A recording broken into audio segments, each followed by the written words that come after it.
Breathe. All right. Doing great on the striking. Trust it a little more. Okay. One other. Yeah. He's going to set it up and down again. Okay. So he felt your hands. Let's go now. Yep. Lower. Be careful on your counter, right? Come back, quick jab, because he's trying to uppercut you, okay? The other thing, let your kicks go. Trust them, bad boys. You're in great shape. Yep. The other thing, off your back. Hit. Look to sweep or stand up. If you don't get the sub right away, got to sweep, stand up. All right, coach. His footwork. So the second that double step back, that's what he's waiting for. He's timing you to come in. So just be smart and be aware. Yep. You did great. I think you're doing great. Okay. Breathe. Want some more water? Ice. He's timing you on that step. Yeah. He wants you to come in for that double. Be greedy. Get a little more on your combos, all right? Let's go. Good job.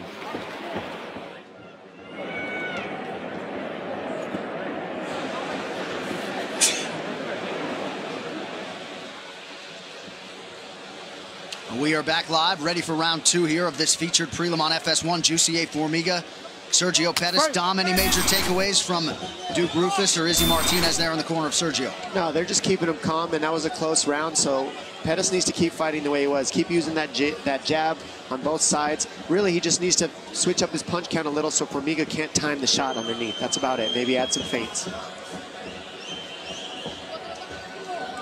Good round by both gentlemen, though. They're both very well matched. Didn't take Formiga long to accept this fight when it was offered. Felt like this was a good stylistic matchup for him and obviously an opportunity to creep into that top 2.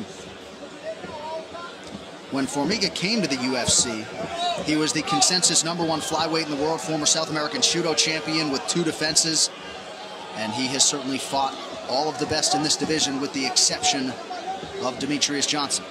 Sergio believes that because he's a little bit more tricky and he's got more weapons and he switches stance, he can keep Formiga guessing and just outpoint him, outstrike him, maybe get the finish. But really, he just thinks that Formiga's not tricky enough with this stand-up. It's too basic, is what he said.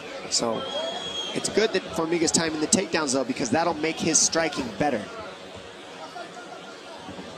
The more you get Pettis worried about that takedown, more opportunities for the strikes Formiga will get.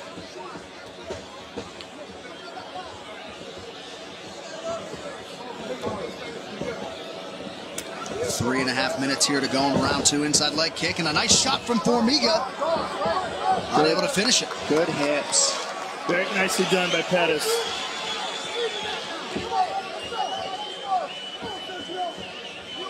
And Pettis, you see, doesn't waste a lot of movements. I mean, everything he does is just one movement, get in and out, technical, jab lands, doesn't waste a lot of energy, doesn't use too many punches, just picks his shots and makes them land. Let's listen in to the corner of Sergio Pettis, Duke Rufus front and center. Yep. A high kick's there when he exits, Serge. Yep. Or low kick hard. Numbers. Yep. High elbows. High elbows there. Remember that skill set. Number 3 jump kick.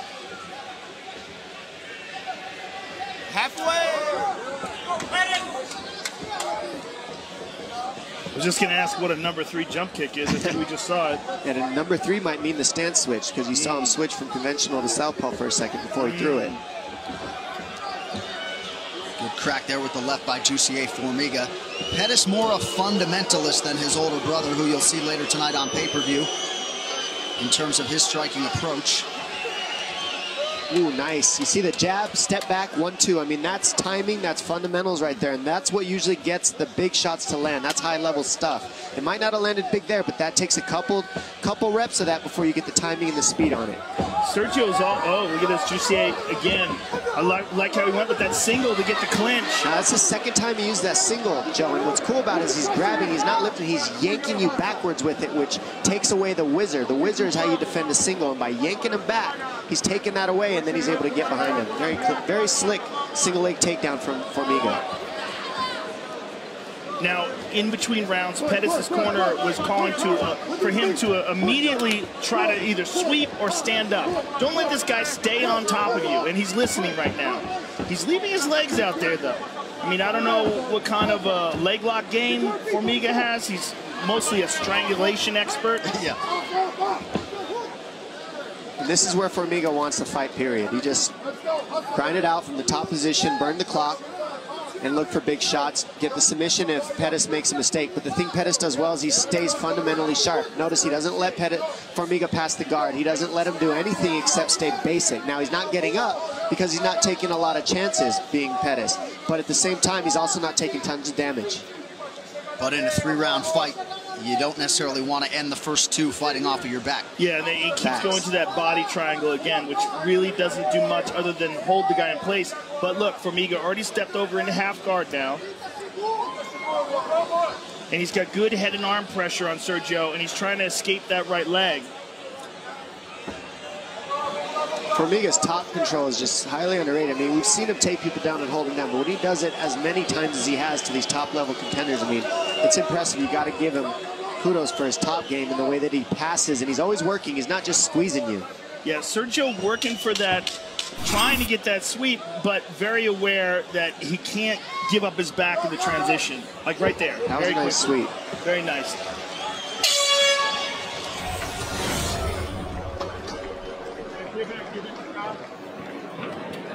All right, come on, breathe. So what you're doing on the mat, kiddo, you're being too passive, okay? You're trying to just control them. Ice, all right, breathe. I need you to hustle. We need a big round because I don't know how they scored the first. You're going to lose that second because of the mat control, okay? We need definitive round. We got to go for it, all right? Here we go. Sergio, keep those feet on the ground. When he's on your legs, all you got to do is keep your feet on the explode. Yeah, everything explosive this round. There's no round after this. No saving. Go for it. Not out of control. Here we go. Let's push it. We got to put it on this guy. Yes, combos, 1, 2, 1, boom, kicks, boom, heart, a little more yoke on the cross, and you got to sprawl hard. Yeah. Everything you got. Don't do technique. Do will, want, about that life right now. Okay, let's do it. Here we go. Push yourself.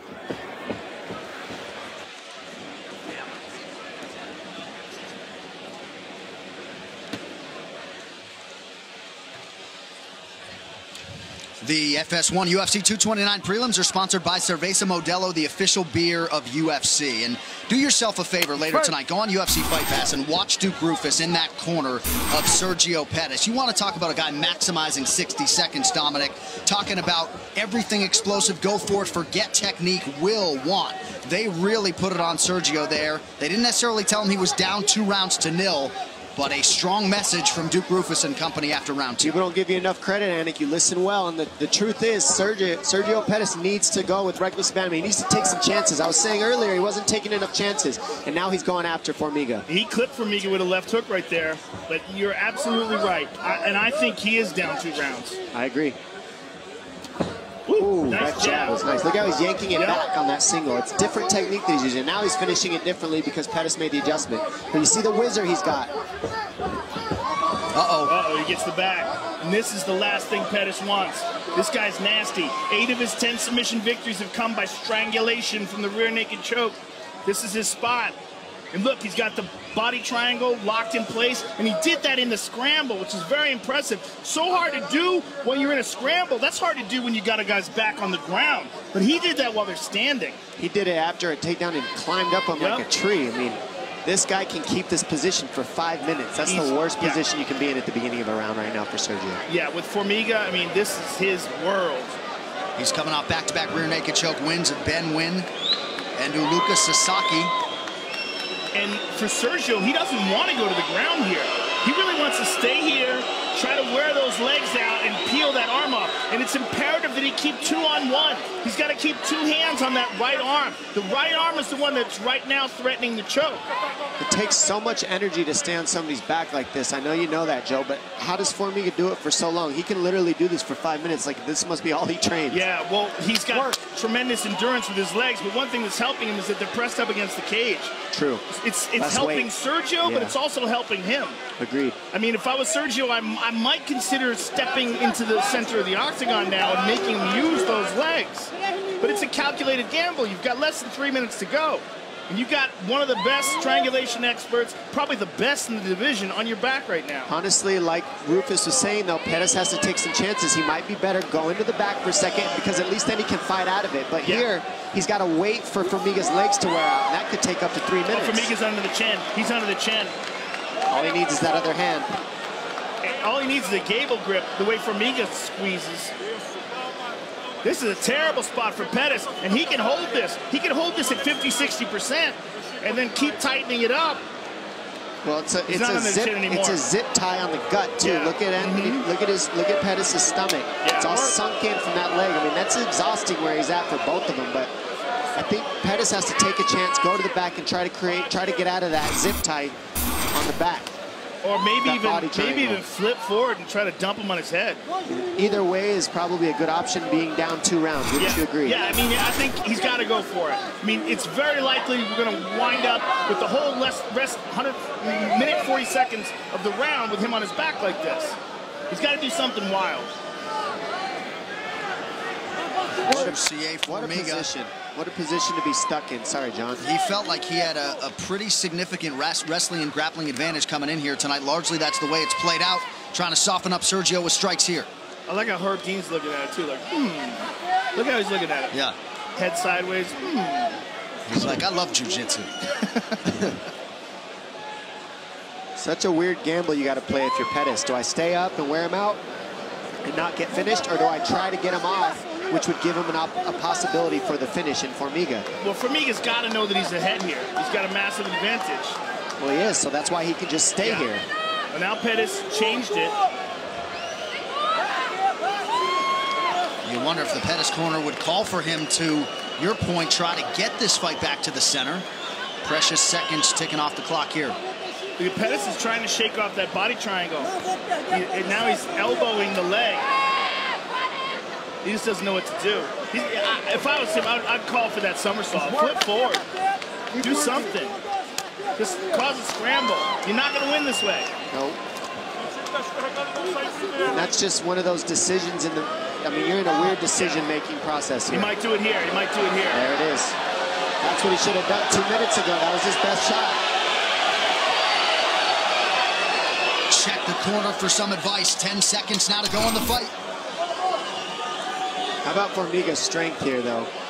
Yeah, I mean, when was the last time we ever saw this? Never. How many minutes has he been on his back like this?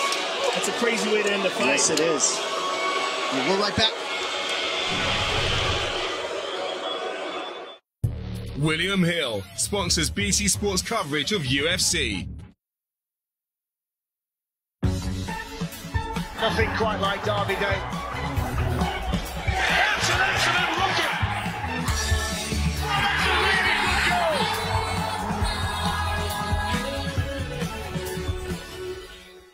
Think everything on eBay is used? I got these trainers brand new.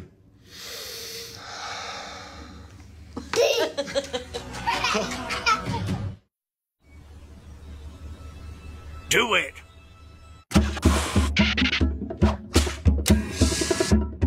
You can do it when you're being Kiewit.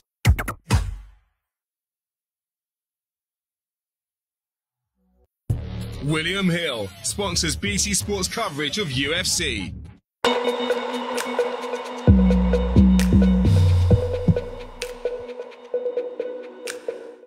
And we are back live in Las Vegas, just moments away from pay-per-view. First, though, Bruce Buffer with this official decision. Ladies and gentlemen, after 3 rounds, we go to the judges' scorecards for decision. The judges score the contest 30-26, 29-28, and 29-28 for the winner by unanimous decision, GCA Formiga.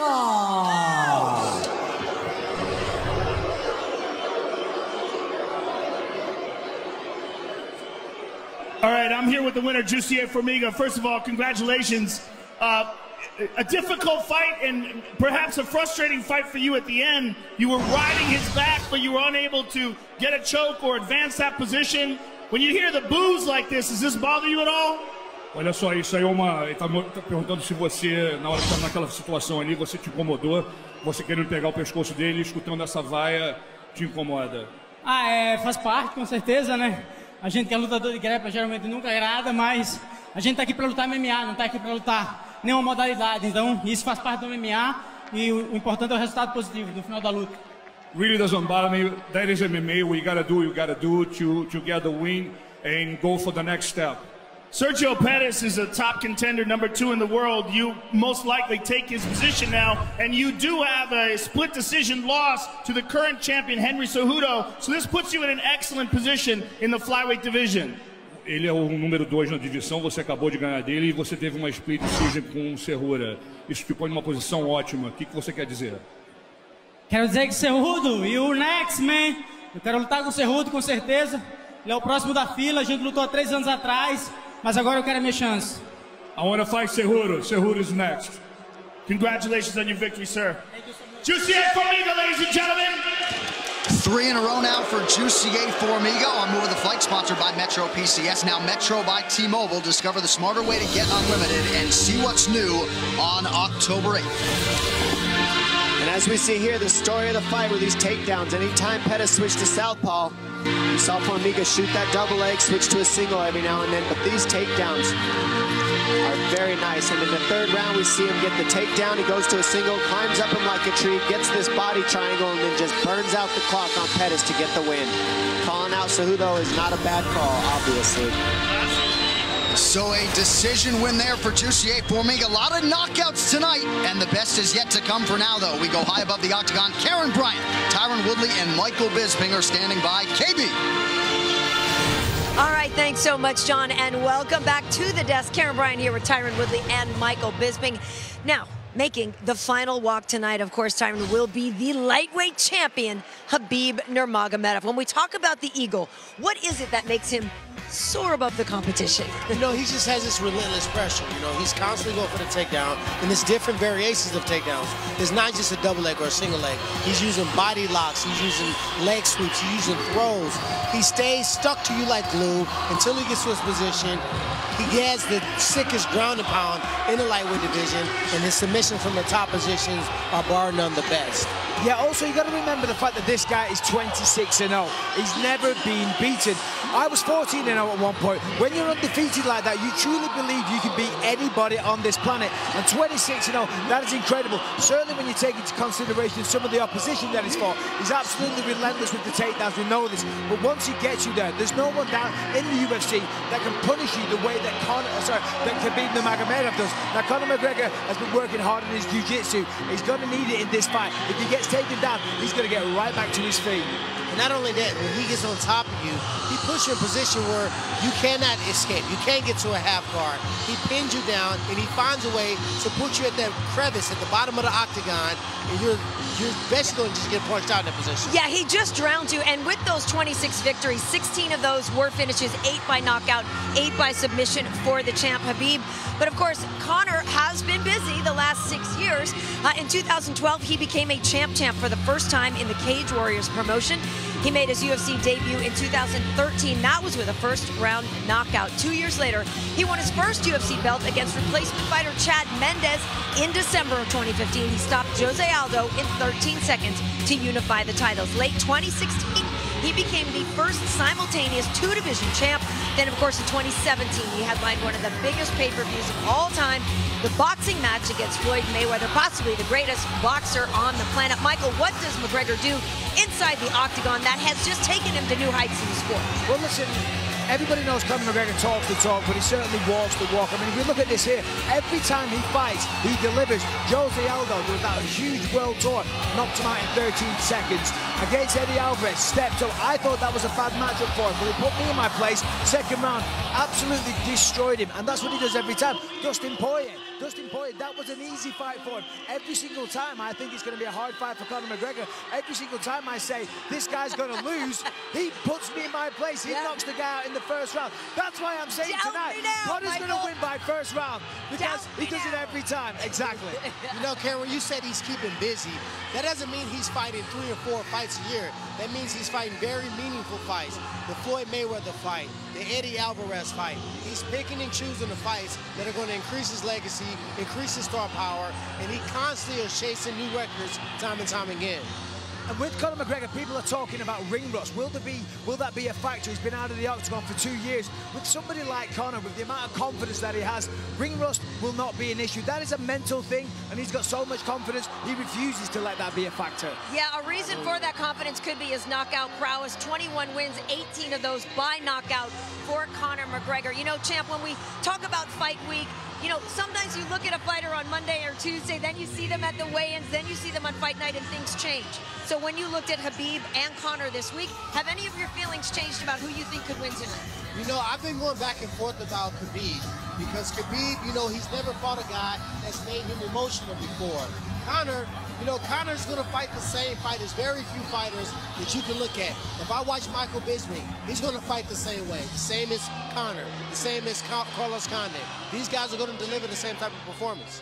Khabib's a very level person. He's got a very calm demeanor about him, and I think that's what we're going to see in the octagon tonight. I don't think he's going to allow Conor to get into his head. He was talking about it leading up to this fight. His coach, Javier Mendez, was saying they know Conor is the better striker. They're aware of the dangers, so he's going to fight very, very smart tonight. Yeah, with everything leading up to it, there really isn't a lot of reason to doubt Khabib. He's that good, but is it going to be and still, or is it going to be and new? My gut says Khabib, but my heart says Conor, because I'm the only one that's left to fight if he pulls this off. I go back and forth every single day, but today I'm going to say Conor. First round KO. All right, we will see what happens. You guys can order UFC 229 pay-per-view now. Consult your program guide or go to UFC.com for ordering information in your area.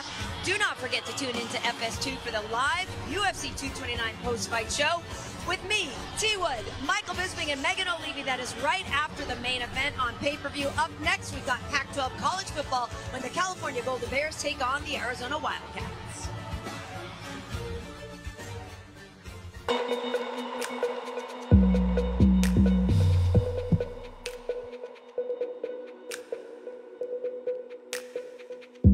Copyrighted work is illegal. Criminal copyright infringement is investigated by federal law enforcement agencies and is punishable by up to 5 years in federal prison and a fine of $250,000.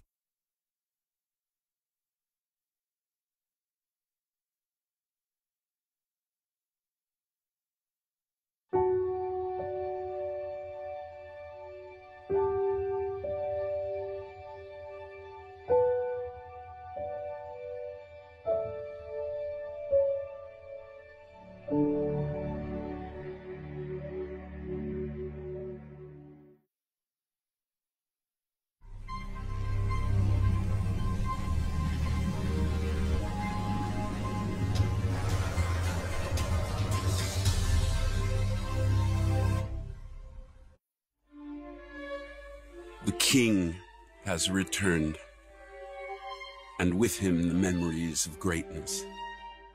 He made the passion of Ireland become the astonishment of the world, the unthinkable become fact. He carried the heart of Dublin with him and made every fight vicarious for his countrymen, all for one and one for all, turning his punches into statements and any lingering doubts into sources of wonderment. That just maybe there really was a connection to something higher.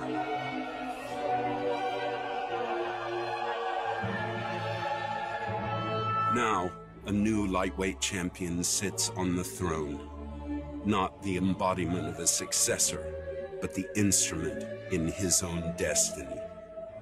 A punishing force from Dagestan who has spent his whole life waiting for the moment he can truly begin his reign by ripping apart the clover piece by piece and tearing into the UFC's most famous body of work.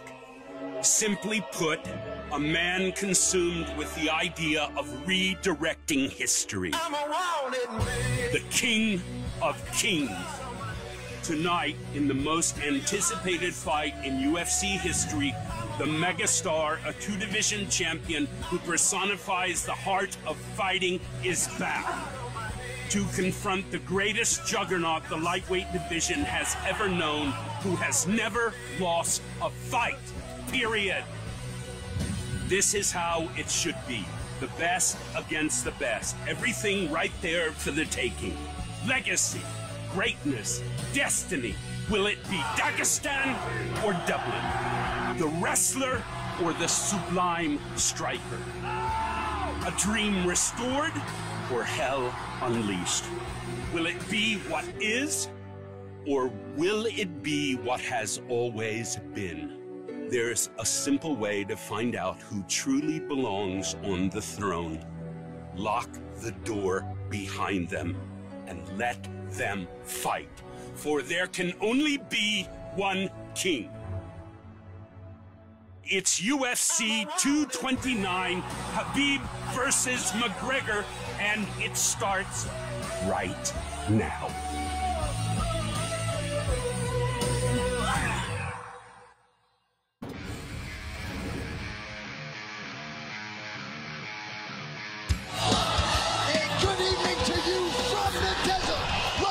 Is the epicenter of the sports world tonight as the notorious Conor McGregor makes his grand return to mixed martial arts. And what a challenge he has in front of him here tonight. Well, the Toshiba Plaza's been hopping all week, crawling with the Russians, the Irish, and the rest, many of whom have traveled far and wide to witness history here tonight. Live from T-Mobile Arena in Las Vegas, Nevada, USA, this is UFC 229, Khabib versus McGregor, presented by Harley-Davidson. When you fire up an HD motorcycle, adrenaline kicks in and refuses to tap out. Check it out at h-d.com.